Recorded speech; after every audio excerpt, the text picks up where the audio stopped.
Thank you for joining this webinar. This webinar is all about cluster analysis. As always, I'm going to demonstrate in Displayer, but most of the things I show you can be done in Q, and I'll explain the bits that can't be done in Q. And indeed, most of what I show you can be done in lots of other tools, although you'll have to do it in slightly different ways to how I show you. As we go, if you have any questions, please put them in the questions field in GoToWebinar. And yes, I will send a recording at the end of the webinar for those of you that wish to go over bits or take screenshots of slides and so on. We'll start by answering the question, what is cluster analysis? And we'll do this by reviewing the main algorithms. We're then going to look at the three use cases for cluster analysis, how to prepare the data, and then the actual workflow, which starts with you create 4 clusters, you work out if they're good, and then you choose lots of alternative clusterings to see what's best. The top half is all about cluster analysis. The bottom half is all about the main application of cluster analysis, which is really market segmentation. The oldest approach to clustering is almost 100 years old, and we're going to understand how this approach, hierarchical cluster analysis, works with a really simple example. We've only got 6 observations on 2 variables. The first step is you want to calculate the distance between each observation. There are lots of ways of doing this, but the easiest way to understand it is imagine that we draw them and then we measure the distance between each of those points. And if you remember your math from school, this is the Pythagorean or Euclidean distance. And that's by far the most common way that we measure the distance between points. And we then assemble them into something called a distance matrix. And this just shows us how far apart each of the points are from each of the other points. Once we've done that, we move on to aggregation, which is merging clusters. So these are the 2 most similar points. We merge them together to create a bigger point or cluster, to use the jargon. Then these become the next most similar, so we merge them. These are the next most similar, so we merge them. These become the next most similar, so we merge them. And we keep proceeding until everything is merged together. The next step is to extract or define the clusters. And the first bit of this is we create something called a dendrogram, and this just shows us our history of how we've merged things together. And so you remember F and E were the 2 most similar points, and we merged them together first. And the way that we communicate that they're merged together first is the line that connects them is drawn at the bottom of the dendrogram. A and B are next, so their line's a little bit higher. D then got merged in with E and F, so its line's a little bit higher. C got merged in, so its line's a little bit higher. And finally, if you merge everything together, this line's quite a lot way higher because merging this cluster with this cluster is really merging some quite different or far apart points. Having created the dendrogram, you then choose the number of clusters. Now you have to make a decision like, do I want 2 clusters, 4 clusters, 6 clusters? There is nothing in the dendrogram which tells us that correct decision. Now, some people look at this and they go, oh, look, you can see the gap here is really big. That means 2 clusters. No, it doesn't mean that at all. You're kind of guaranteed by the math of how these things work that the distances just get bigger and bigger the higher up you get. If you choose 2 clusters, you just draw a horizontal line through here, and that tells you that everything that's connected below that whole horizontal line will be in 1 cluster. So we've got 1 cluster of A and B and another cluster of C through F. If we drew the line down here, then that would say that we'd have 3 clusters, A and B, a cluster just of C, and a third cluster of D, E, and F. So that is hierarchical cluster analysis. Our prehistoric forebearers used to drill holes in heads. Maybe they were releasing demons. Perhaps they were curing brain cancer. We just don't know. But what we do know is that people survived that trepanation. But we don't do it at home anymore. Now, this is how I feel about hierarchical cluster analysis. A lot of people are like, cool, I understand it now, I want to use it. But it's actually just not a very useful technique. It gets you the wrong answer more than the right answer. And I tell people this and explain it, and they go, yeah, sure, I like it though. Show me how to do it. So this next slide, I'm just trying to affect those people who like it. And I will show an application of it later, don't worry. So excuse the candor of the title here. Why hierarchical cluster analysis and dendrograms suck. So here is the dendrogram we created. We built this up from scratch. It showed us different similarities between different things. Now, the question I want you to ask yourself is C more similar to B or D? Now, the way I've explained to read the dendrogram, the answer is very clear. C is clearly more similar to D because they're joined together at a much lower level. That's what the dendrogram shows us. A and B, and thus C ver B, got to go up a long way, so they're clearly very dissimilar in the context of the dendrogram. Obviously, I'm showing you this because it's not true. When we look at the raw data that we started with, it tells us a completely different story. It tells us that, in fact, B is closer to C. And the reason that we conclude the wrong thing from the dendrogram is just because of the way it hierarchically clusters. So E and F got merged, and then D got merged because it was similar to F, and C got merged because it's similar to E. And it was never really true that C and D were that similar. So this step-by-step merging of clusters causes this incorrect interpretation of the result. Now, using a bit of jargon, you can only accurately have a dendrogram, or a dendrogram will only accurately describe your data if you have something called ultrametric data, which is a fancy way of saying if there are clear hierarchies and when you merge them, you don't get this distortion that I just showed you. In truth, it never ever happens. I've never seen it. So that's why people invented better methods. And the main method that replaced hierarchical cluster analysis, amongst the more numerate people anyway, was something called k-means. It's almost 50 years old and it still works. I use it from time to time. I never use hierarchical cluster analysis. Anyway, k-means.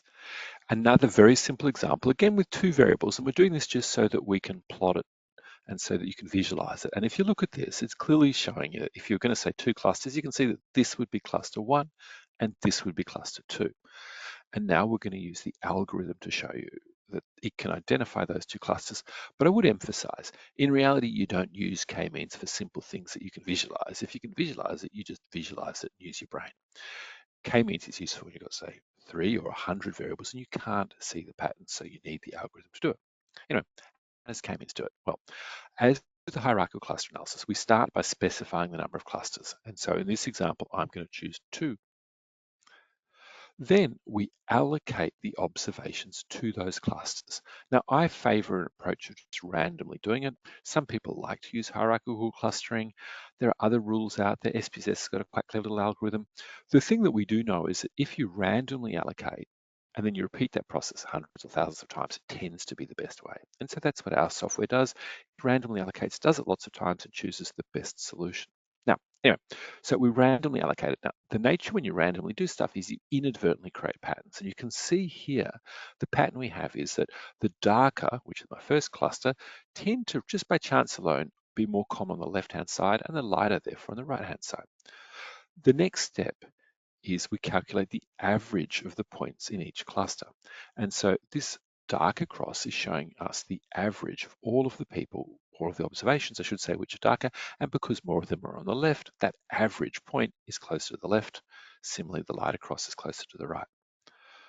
Then we reassign the observations, moving them to the cluster mean that is closest to them. And now you can see we've exactly replicated the true structure in the data, what our eyes tell us the structure is, and we've grouped together all of the darker observations into the first cluster and the lighter into the second.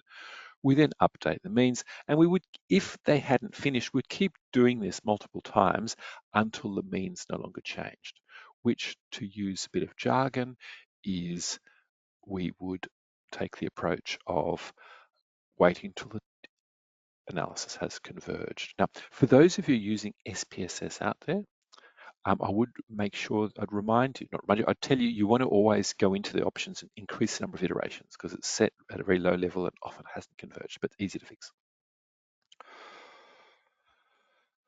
The next technique that we're going to look at is latent class analysis. It's really very similar to how k-means works, but I say similar, it's not able to be shown in a diagram. It's really only able to be shown with math. But it's actually better than k-means, and it's really an improvement, a straight improvement on k-means. It's an improvement in that it's better for working with missing data. It works really well with non-numeric data such as ordinal, which I can see Ben's asking about, we'll come to shortly. It works with weights. It can be proven to be correct. It's got some pretty beautiful maths, but it's much slower. The newest generation of clustering models are the large language models or generative AI and tools like ChatGPT. If you've got purely text data, these are now state of the art. They're much better than the historic methods that people used for clustering with text data. I'll talk a little bit about how you can use traditional methods with text data later, but if you've got purely text data, you should use tools designed for it, and we certainly have them in our app, or particularly in the displayer app. The Q app's a little bit crude at this, where we use AI in the text categorization. I'll show that later. I'm pretty confident that in the long term, AI-driven models are going to replace these traditional models for many problems. Not all. I don't think they'll ever replace them for conjoint or maxdiff, but they'll replace them for many problems. But at the moment, if you use a ChatGPT or a Claude or something, and you throw in a mixture of text and numeric data, it actually does a pretty bad job. And in the background, it just uses these old-fashioned algorithms like hierarchical or k-means, doing some pre-preparation of the data steps, which I'll show you. There are lots of other clustering approaches. They're really just variants of the others above and pretty trivial. So what's best? Well, the best general purpose approach is certainly latent class analysis, unless we've got text data and then we want to use the large language models or generative AI. Okay, so we've now gone through what is cluster analysis and done a little tour of the main algorithms. But why do we cluster? There's three broad use cases, and one of them is super important. The first use case is using dendrograms to show data in a hierarchical structure. The second is to find natural clusters in the data. Now, most of academic research in recent years has focused on this problem, trying to find clusters of any shape. And so you'd say with this data here, there are three clusters. We've got this very long, weird, elongated cluster in the middle. In market research, however, we tend to have a slightly different goal. We're trying to find diverse groups. We would like them to be natural. We don't need them to be natural. And so consider this long cluster in the middle. In market research, we would usually want to split it up. We'll talk a little bit more about that later. Okay, so I'll start with an example of hierarchical cluster analysis. When I started in market research, what I'm about to show you was a really common form of analysis. You'd find some data. In this case, I've got data showing attitude to a series of cola brands. And you try and understand the market structure by using a technique like hierarchical cluster analysis. Now, if you don't know how to do something in display, and there's a similar search box in Q, just type, so I've got cluster, and it will show me through the menus, cluster, hierarchical cluster analysis.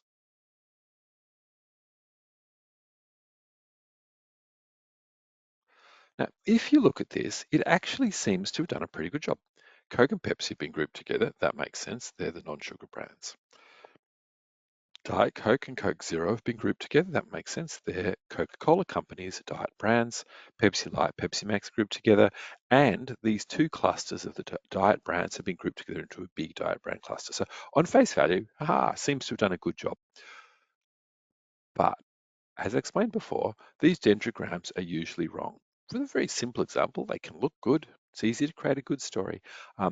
I don't see these used anymore very often, and that's good news. You're much better off using more sophisticated techniques, such as principal components analysis for data like this, factor analysis, or alternatively, correspondence analysis. And we've got webinars on both of those. They're always better than doing this approach, even though it looks cool to do it this way. The second use case is finding natural clusters. Now, I think this is a hilarious, wrong word, a fun topic. And I've devoted a lot of my life to these kind of algorithms. They're really cool, but they're complicated. What makes them complicated is to use approaches to finding natural clusters, you have to upfront identify what shapes of clusters you think are acceptable and probable to exist in the data. And you also have to have some view about how likely they are to occur. Now here you can see we've got lots of weird and wacky shapes. So here we've got little horseshoe shapes being permitted. Here we've got little circles within circles. Now, when you spend a lot of time thinking about it in market research, you tend to work out that actually there's only one type of shape we probably care about, which is spherical data. We want groups of people who are broadly the same as each other, but different to the other groups. So that's the only shape we care about in market research. And the good news is the algorithms for finding such shapes, the good algorithms are called k-means and latent class analysis. And all of the more exotic algorithms for clustering out there, they've really been developed for these more exotic shapes, which tend to be pretty relevant in market research. Now, we expect spherical clusters. No, we don't. I don't. Many of you won't. But most people new to cluster analysis and new to segmentation, which is the main application of cluster analysis in market research, they expect spherical shapes. But expectations never match reality. The reality is in all of our markets, there are continua. I have never seen a single example where analysis has identified clear natural groups. And I should say, natural groups are interesting. So I've certainly seen analyses that have recovered one group called men and another group called women. I've seen lots of analyses that have recovered people that buy a brand versus people that don't buy a brand, but none that recovered truly distinct groups of people that weren't known before the analysis was done. Now, the implication of this is really quite important because if there are no natural clusters, we shouldn't try and look for them. But you can still form clusters. So with this big sphere or continuum of data, these are four groups and they are quite different to each other. Yes, the people on the boundary, it's ambiguous where they go, but treating people as these four groups is more useful than pretending they're all the same. And a good example for this is thinking of gender versus height. Gender, natural clusters. Height, there's just a continuum of people. There's no line or gap between the short people and the tall people. We just draw a line and say, depending on the context, this person's tall, this person's short. That's the same approach to what we need to do in any situation where we don't have natural clusters. And as I'll explain, that's pretty much all situations. Now, the interesting consequence of that is it becomes possible to draw the lines in lots of places. We could have four clusters, and notice I've called them segments to differentiate this idea of the natural grouping of the cluster perhaps from the segment, the more arbitrary thing or structure that we impose on the data. And you could have four, you could have six, you could have five. There is no correct answer anymore. And this is important because a lot of people new to cluster analysis, they're looking for a mathematical formula. They want to not have to do anything but find the correct formula and have the software spit out going, the correct answer is five. And I get that. I'd love to have software that can do that. And I've written software that can do that if there are these natural clusters. But as there aren't those natural clusters, it just gets you the wrong answer 100% of the time. Fortunately, there's a way of solving this problem. It's just not to rely on math. The main analogy that I find helpful to think about when I'm doing clustering or segmentation in general is there are as many different types of people as there are colors in pretty much any market.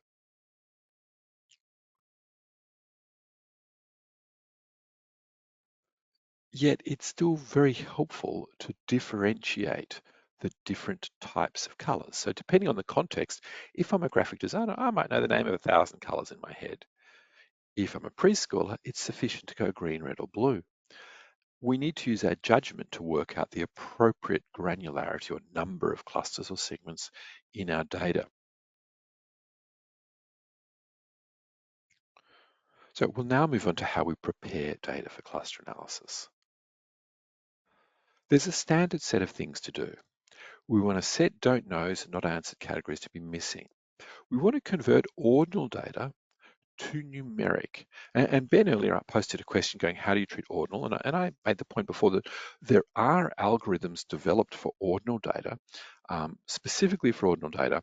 And I've spent a lot of time developing one of them. If you use display or queue and you change your ratings to something called a ranking question type or structure, it will give an ordinal algorithm in the background when you use the latent class analysis. But all the work I can do and have done suggests that you're actually better off treating it as numeric. You convert text data to numeric, you merge small categories, you can scale, and I'll come back and have an example of that. And if you're not using latent class analysis, there tends to be an extra set of things you might have to do depending on how messy your data is. And we have a workshop which will talk about that a little bit later. Now, let's do, not a workshop, I have an example, which I'll talk about that a bit later. Okay. So as I said, the first thing you need to do is set values as missing if they're like I don't know, and convert ratings to be numeric. So here I have 3 ordinal variables in a data set. And if I click on them, you can see the structure here is shown as ordinal. In Q, these would be showing as a pick one multi-question, so slightly different jargon between the present. This is ordinal. I just need to change it to numeric. So now it's showing the numbers. The second thing I need to do is I need to make sure that the don't know isn't included in the analysis. So I'm going to go exclude from analysis. Cool.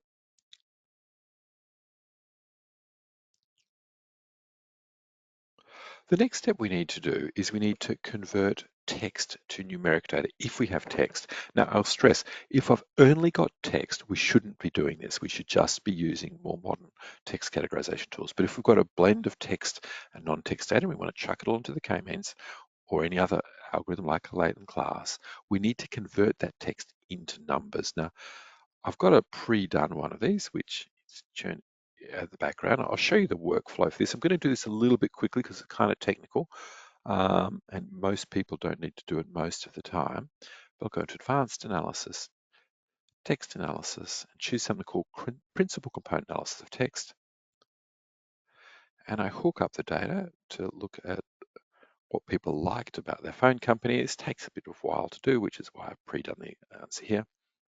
Okay, now we have webinars on principal components analysis, and there's a more detailed webinar on text analysis. So I'm going to go through this one a little bit quickly, but what we've done, we've converted the text data into 2 numeric variables and we interpret them, or we need to name them, just like when we would name a component, principal component analysis. Now, the technical name for what we're doing here is something called an embedding in the world of AI, but the principal component analysis is kind of more market research language. Now, the first component are people that liked nothing. So the main thing they have in common is there's a big correlation between whether they said nothing and this first component.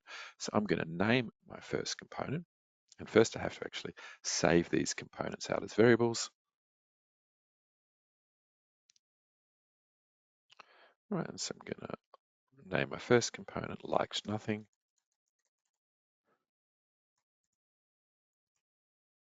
My second component, just scroll down to see these are people that liked the service. So it's a very strong correlation for service. Okay, so I've named my components. We'll come back and use them in a second. We then move on to the next step. So we're now into the practical step, and this very closely overlaps our webinar and segmentation. The webinar and segmentation has a lot more detail about these steps if you want to do it, but we've also got a great ebook on it. Now, we create 4 clusters is where we start. You're thinking, why 4? Well, it tends to be by far the most common number that market researchers end up with, but it's not just us. Philosophers and scientists have been doing this forever. There are 4 elements, 4 humors, 4 seasons, 4 temperaments. 4 is just a really good place when you're trying to simplify something, to break it up and go, well, rather than everybody being the same, there are just these 4 types of people. So how do we create these 4 clusters? So for most problems, the best approach is to use latent class analysis. If you've got really neat data, k-means does a fine job as well. And text categorization if you've got text data. There's these other things you can do, they're much more involved. When I say more involved, you can do them badly and then they're quick, but to do them so you get sensible answers, very, very difficult. So we're going to kick off and we're going to look at latent class analysis. So again, it's sitting here in the cluster menu. Now we're going to use the data that contains the scores from the text PCA, it's where we turn the text into numbers, the satisfaction data, and I've got another question from, or a question set of variables coming from a conjoint study where I've worked out the importance of various things to people. Now, all of our software has automatic tools in it to group the number of clusters, to find the correct number of clusters, but they all assume that there is natural clusters in the data, or are natural clusters, which, as I've told you, is never really true. So if you want to, you can use the Bayesian information criteria. In Q, you've got additional options to customize to choose other information criteria, but they don't really work. Not that we've programmed them badly, just because you need to use judgment instead. So we're going to set this to 4.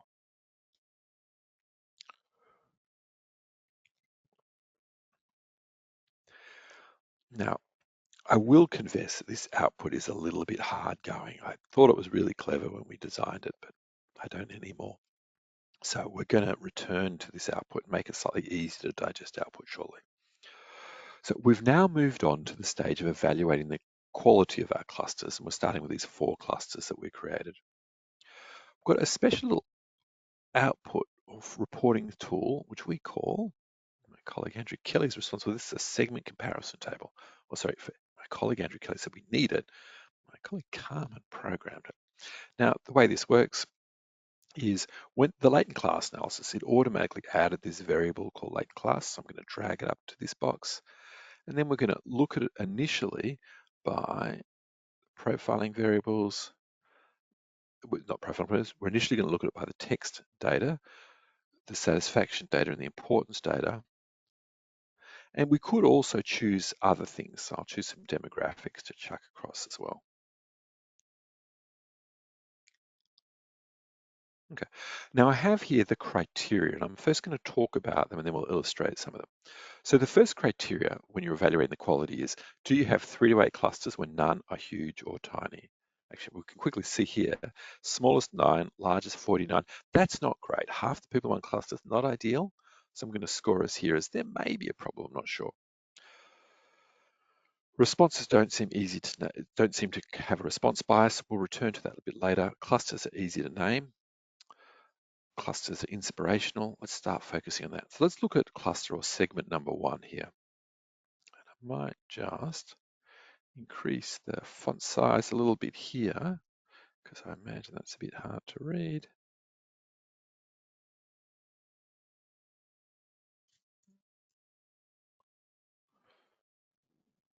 Okay, so cluster 1, they have, now the way we read this, sorry, is the width of the bars show us how divergent the cluster is from the average. The color shows us if it's above or below. And we can also see that from when they've got positive or negative signs usually. So we can see that cluster 1 have got a very high score for liking nothing. Okay, so that was the first thing that we did. And they've got a low score for liking service. So they seem a bit unhappy with the phone companies. We can see that cluster 1 have also got much lower average satisfaction with network coverage, internet speed, and value for money. So cluster 1 are clearly pretty unhappy people. So we could, if we found similarly easy things for the other things, that would tell us the clusters are pretty easy to name. But notice something really important here. We know they're unhappy, but the next set of variables are showing us the differences between these clusters in terms of their average importance for various attributes. And what we can see here is none of them are very different from the average. Now, for a segmentation to be useful, we need to know what we could do with that segment. We know these guys are unhappy, but we don't know what we could do to make them happy. So I would say this is what I call a non-inspirational segmentation. There's a problem. You can't find out what to do based on this. You can also look at relationship to other data. And if you look here, you can see that this segment 1, they're no different in gender, nothing significant there. There's no relationship to state. Well, there's some tiny little ones here, but there's some very small sample sizes, so I probably shouldn't have done state. So I'm going to say relationship to other data. No, not good ones.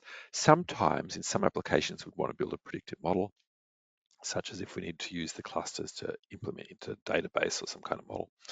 Anyway, so clusters easy to name, well, kind of, but this is a bad cluster. So we need to come up with a better one. There are various ways we could do it, which we'll talk about shortly, but the main thing I would probably do now is I'd say, okay, I care most about the importance data. Let's remove the satisfaction data and see if a new story comes about. So the basic way we want to work is to be super iterative when we do these things rather than just assuming that we know the correct data to begin with. And I'll talk more about that later. Case study number 2. I'm going to bring in a data set. And this data set has been provided by the kind people at Greenbook. And it's very relevant data to us all. It shows the main things that clients are looking for when they hire market research consultancies.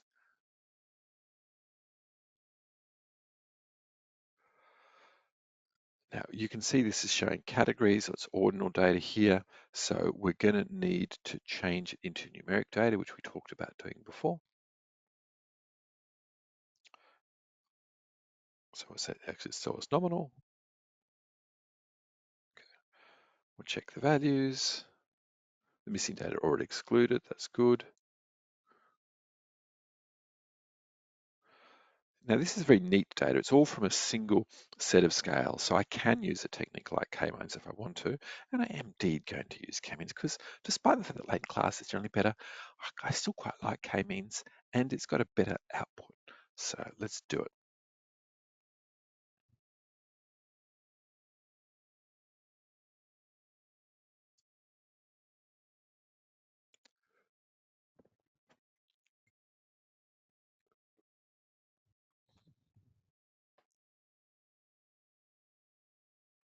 Oops.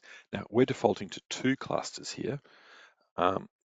We could, if we wanted an algorithm, use the Klinsky-Harabas and choose the cluster with the lowest solution. And if we had spherical clusters, it would do an okay job, but we're not going to have spherical clusters because they never exist. So again, we're going to have 4 clusters.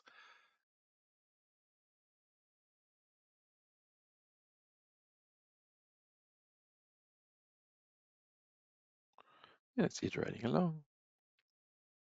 Cool, so now I've got my 4 clusters.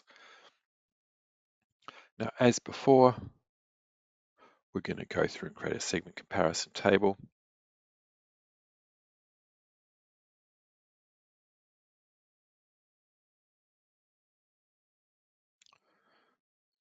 And now I need to, with the k-means, I've actually got to go back and explicitly save that segmentation.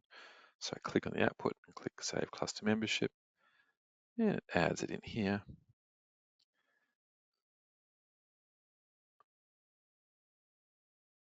And now I'm going to hook it up to the the importance data that we used when we formed this, which I briefly can't find. Focused him, here we are. And we could also drag across some other data if we wanted, which I'm not going to at this stage. I showed you how to do that before. Okay, so 3 to 8 clusters where none are huge or tiny. So you can see here, actually let's zoom in a little bit more.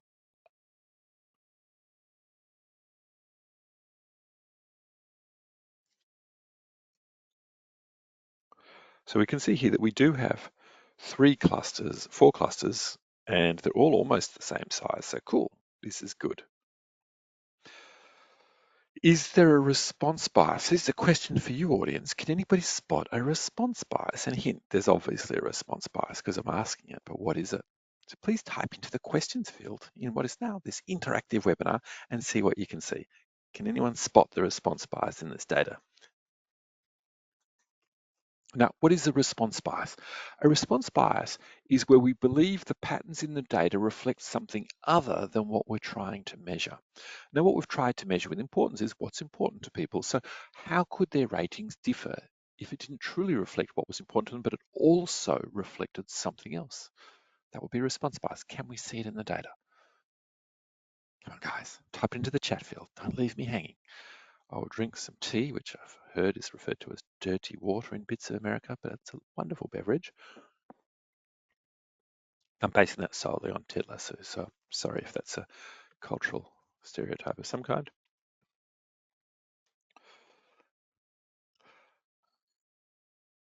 And Mark, I don't know how you managed to put a smiley face onto my screen. That's an impressive use of technology. Nice work. You're making me feel very old here. Cool. Okay. Cluster 4 has a lot less responses, says Nicola. And that's right. Now, let me kind of rephrase that a little bit. The average response, the average importance score in cluster 4 is almost always lower than the other segments, often a lot lower. Cluster 3, they tend to give a very high average. Now, there are 2 explanations for that. Explanation 1 is that the people in cluster 4 are just dead people. They don't care much. The people in cluster 3, they're people who care a lot. They're really involved, perhaps. That's possible. But the more likely explanation is it's a response bias. There are some people who just, they like to write 10 or whatever whenever they pull in the importance. Or in the case of conjoint, they just have very definitive answers. And there are people who are more ambivalent. Maybe that's the difference between them. So I think we have a difference here, on clear difference likely to be on response bias. There's a standard playbook for solving this, and it goes like this. You take the actual input data and you want to scale or standardize that data. And so the way we do this is, and let me go a bit slower because it's actually a new change in the user interface and display. You select your data and you click this plus to create new variables, and you say what you want them to do, and I want them to be standardized. And we choose this option called standardize within case. And what that does is it takes each person's actual data and it calculates each person's average and it subtracts that average from each person's data so the average becomes zero. And this means no longer can we have differences between two people just because one person gave consistently higher ratings, but we still retain the relativity of the data. The second thing we do is we divide each person's responses after the mean subtracted by their standard deviation, which means that each person has a similar level of variation, which is another type of response bias. And within case just means we do it for each response or each case. So I've created some new variables. I then go back to my original table, my original analysis, and I remove the original input data and I swap in the standardized data. And it runs again. And so remember, we're looking to see that there's a smattering of red and blue across all of the different clusters. Now, the more red and the blue, the stronger the relationship, but we don't want to have a situation where one cluster's got a whole lot of blue and another a whole lot of red. The excitement. And the great news is we've achieved it. So we've got a really good distribution of blue and red across all of the clusters. So we've removed the response bias. Now, when I do cluster analysis, or when I used to do cluster analysis, because I'm retired as a researcher, I pretty much never show the standardized scores to the client because it's just another thing that they have to get across, another barrier to them of understanding things. I still would always go and show the segment comparison table using the original data. Now, some of you might be thinking, well, but you know it's got a response bias. We do, but this is what you've got to keep in mind. We're always analyzing the original data, right? Now, the original data contains multiple patterns.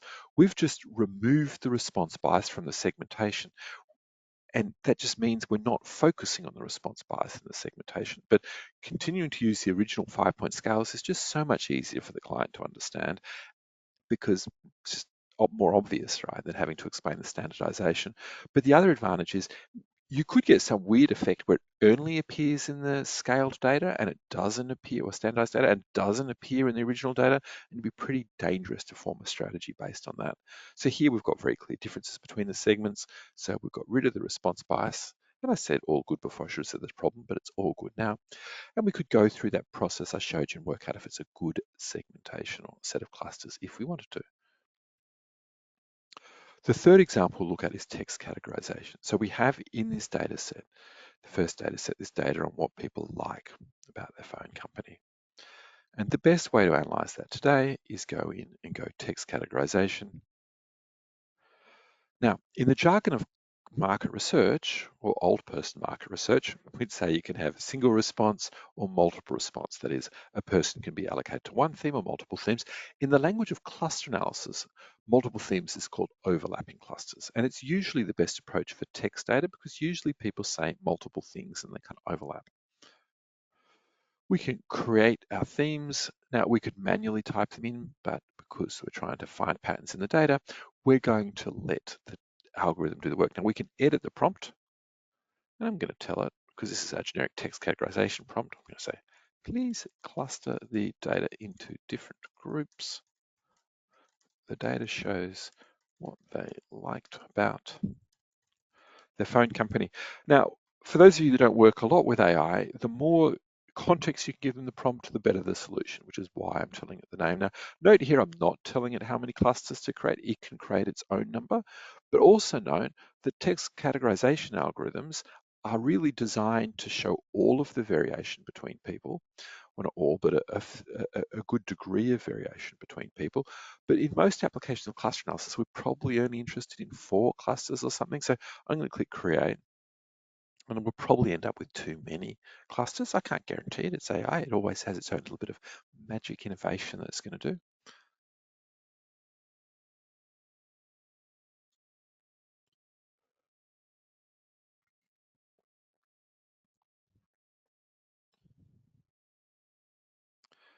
Thinking particularly hard today. All right, so it's come back with 14 clusters, right? Now, I could have changed the prompt and tell it 4, and in fact, I should have if I was doing a real segmentation or clustering type approach. Anyway, I click classify now, and it just works out which response is in which of the clusters.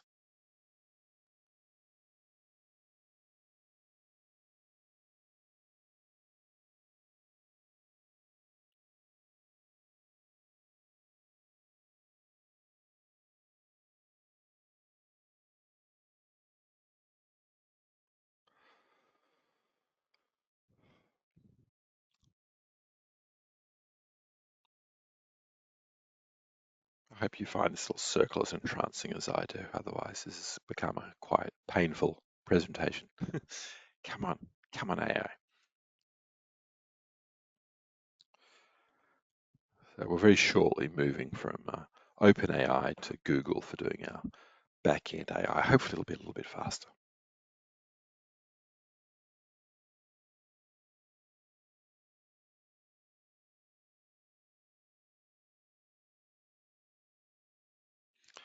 I might want to add, that thing they say that you should never work with dogs or children when performing maybe AI SAM.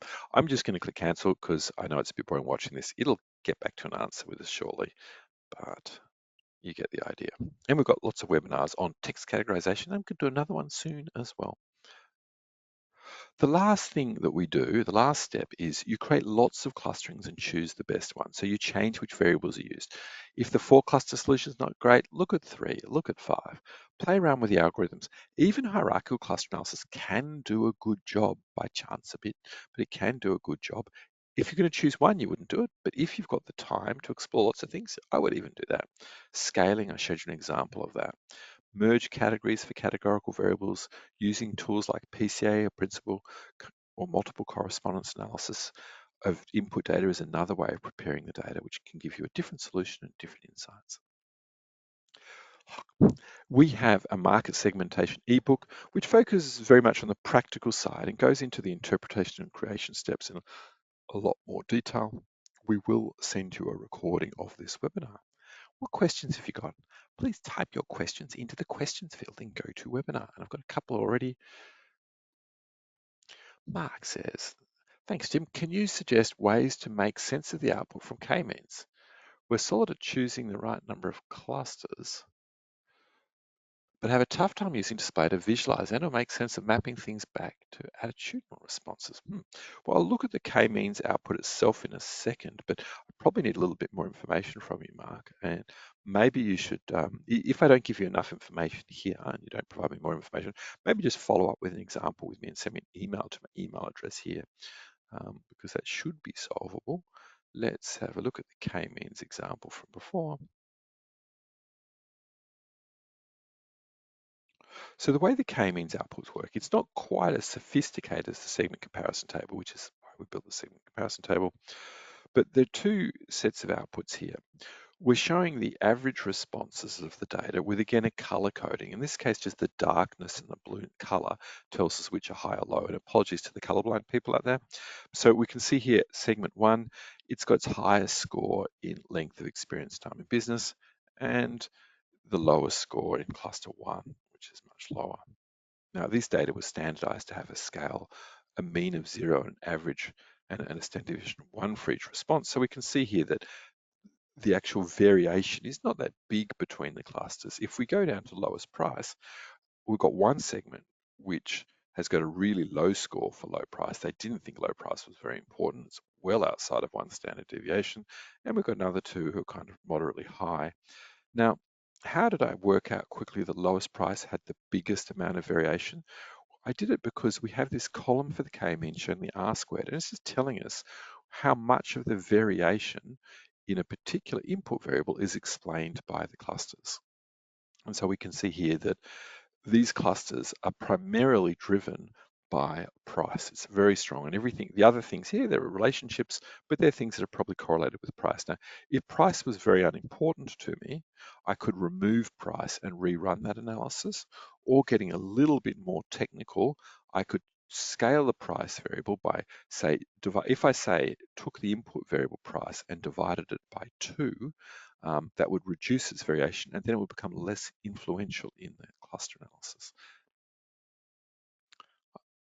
hope I answered that question. Gosh, a whole lot of questions have appeared now. Will a recording be sent out? Yes, it will. Emily asks, thank you. Is it possible to plot k-means cluster analysis? Yeah, you can.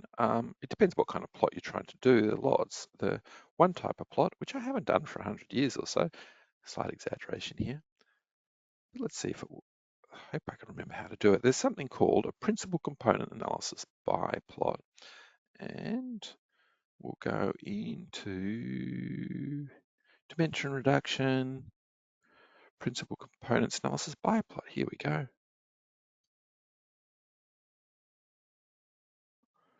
Wrong one. Okay.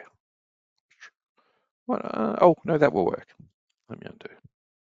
Okay, so what I'm going to do is I'm going to first create a cross tab where I take the input data and I'll do the standardized ones. And then I'll drag across the segments, that's the columns. So now I've got this input table and then I visualize it by going into dimension reduction, crossing my fingers. Remember, I haven't done this for a long time. Dimension reduction scatter plot, actually. Crossing fingers. No, not as clever as I thought. All right, let me click undo there and go back to what I did before and go principal components analysis by plot. Sorry about this, people.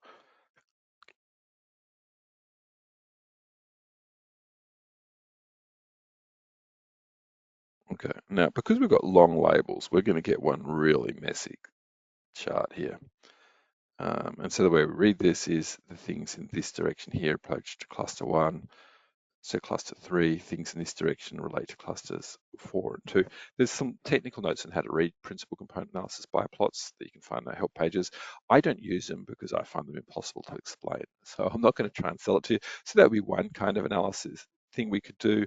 Another kind of visualization we could do, which would be much more basic, is do something like a bar crosstab.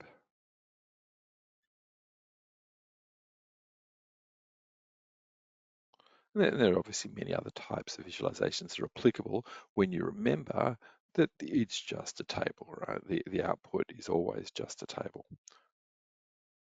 So any type of visualization can be done with this. I hope I made sense with that one. Emily.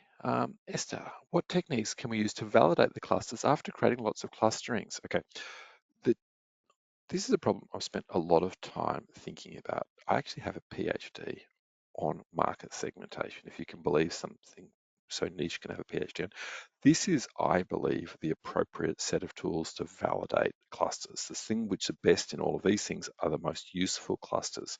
If you mean, is there a magic number that can be used to choose or validate, such as replicability statistics are one thing people use, things like Klinsky-Harabas, things like that.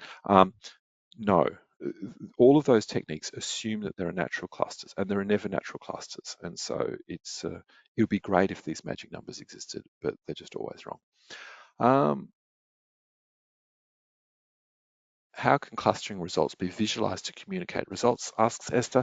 I've shown you some visualizations. I mean, to me, that's a more generic question of how do you visualize any table of data? I don't think it's specific to k-means. I mean, there's a whole lot of processes you go through when you try and communicate them. I don't think the visualization is the place to start. I think the place you have to start when you're doing k-means or any form of segmentation or clustering is it's these things here.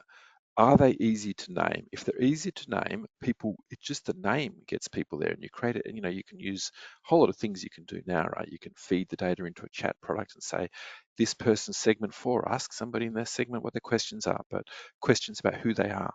But you can only do that if you've got an easy name. So the naming is the first thing. Having clean strategies is the second thing. I don't think starting with the visualization is the right place. I fear the danger you get into when you try and start with visualization is you've actually got a bad solution to begin with. So I would always focus on these two things. Kobe says, can you also standardize your variables when using latent class? You can, for exactly the same reason that I did.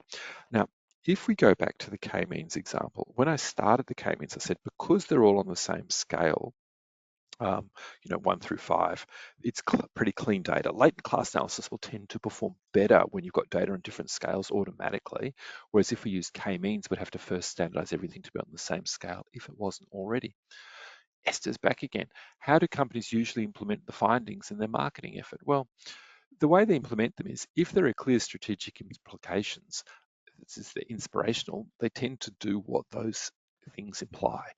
Um, so if we look at cluster, let's have a quick look at this example here, and this is very much on the fly. Cluster 4, this is a cluster. So let's say you're a market research company and you've got this solution.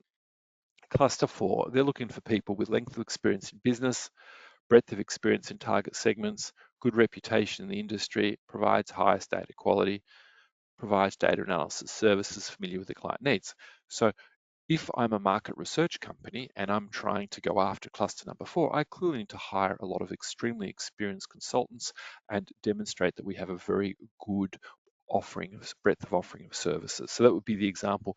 The way you again, it all comes back to making sure that your segments have good implications. Where things go bad is when a researcher clicks the cluster button, doesn't think about the strategy, seeing that as the client's job, and inadvertently give them a solution that isn't useful. Eric says, I've done k-means clustering a number of times for segmentation in display. I can't think of any instance where I end up with segments that were very large or very small. Is that a coincidence? That's such an excellent question. You've actually stumbled upon, or through great genius, worked out something kind of cool. It's nothing to do with us, by the way. I was talking about the difference between latent class and k-means a whole lot early in the presentation. Let's go and find that. K-means technically assumes that all clusters are the same size. Now, when I talked about the different shaped models, I talked about the need to specify how likely different shapes are. Now, k-means starts with an implicit assumption that all clusters are roughly the same size. It's not guaranteed to find that. If the data is radically different from that, it won't. All else being equal, it will focus on finding clusters of exactly the same size. So excellent intuition, Eric. There's a wonderful paper in 1967 by somebody called Wolf with 2 F's on that one. And gosh, so many questions. Kobe says, anything special I need to do to run latent class on data I collected through MaxDiff, or I simply use the utilities? Another really good question. Look, the best way to do latent class analysis on MaxDiff or Conjoint isn't to use the utilities. And the reason for that is utilities are actually estimates. They contain error within them already. And you're better off using special algorithms designed explicitly for MaxDiff. So we in our software have got a special latent class for MaxDiff and a special latent class for choice modeling or conjoint. You need to set up all of the conjoint experiments and the MaxDiff experiments in our software, which is a bit of a pain if you haven't done it before, to get the best answer. But, and I really need to emphasize this because it's so important, it's the wrong lens to think of just choosing the best. You need to try lots of different things. And in general, I tend to find that when I'm doing a cluster analysis, I really will, if it's an important project, I'll spend a couple of weeks just looking at alternative solutions, and I'll run dozens or hundreds of them, and only a couple of them will be the ones done with the proper latent class solution. And I tend to find that the final solution that I end up is rarely done with one of these best algorithms. It's usually done when I've had to manipulate the data to avoid certain things. So remember with the k-means, we found the price was the dominant thing.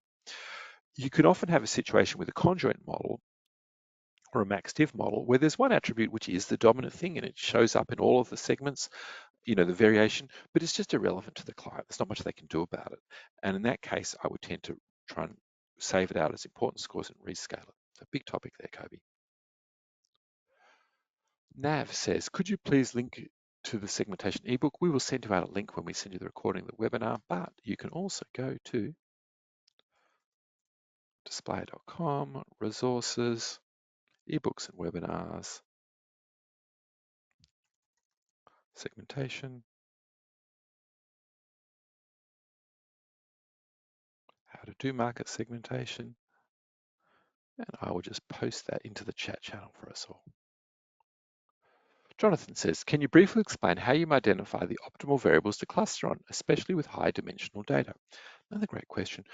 The optimal variables are the ones that are interesting to you. Okay, they're used to, in the world of looking for natural clusters, there are a whole lot of algorithms which try and find out what are the variables with natural clusters and just chuck out variables that don't have natural clusters. But in the world of practical consulting, I think that's rarely a useful approach.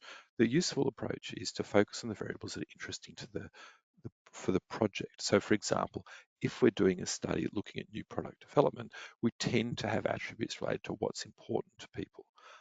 If we have a study looking at media trends, we might have a look at the type of media usage data.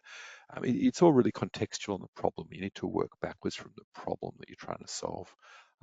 High dimensional data, cluster analysis and latent class analysis, and all these algorithms work really well with high dimensional data. You can easily run them with hundreds, thousands of variables. If some of the variables have got a very different scale to others, those variables can tend to dominate the results. And a standard protection when you've got very high dimensional data, and by very high dimensional data, I mean more than about 50 variables, is you might run principal component analysis first or something like that. But that adds a whole lot of complication because you can make mistakes when you do that, which you inadvertently make your resulting solution irrelevant. So I would always start by not using them first and then iterating to explore with them later. Zach says, I worked in a segmentation recently and we saw response bias leading to the same type of clusters you showed, one with all high scores and one with low. We didn't think of or to know the standardization method that you proposed. Well, I'm sorry, Zach, but now you've got it, right? And that's the point of these webinars. So you've made my day. Hopefully next time you will do it. Now, better software would have alerted you to it, and one day we'll hopefully have better software. In the k-means example, it reads variance explained 24%. Is the variance explained something we should be paying attention to when evaluating the viability of the results? Is there a threshold we should be aiming for? No, there isn't. Let's go and have a look at this in a little more detail. Well, I'll tell you why it's there. That's probably the better way to approach it. So at the top, it's telling us the variance explained, which is 24%. Now, should there be a threshold? In some problems, it's useful to think about thresholds, but the variance explained is really determined by two things: how many variables you have in and how highly correlated they are. So it could be the case that if you've got 1,000, so if you've got 1,000 variables and they're not correlated with each other, your variance explained is going to be less than 1%. And that will still be valid. You're still just finding the best summary of that data. So I wouldn't focus on it too much. The case where I will sometimes use it is if I'm trying to explore the number of clusters, and I might see that if I've got 3 clusters, let's do this.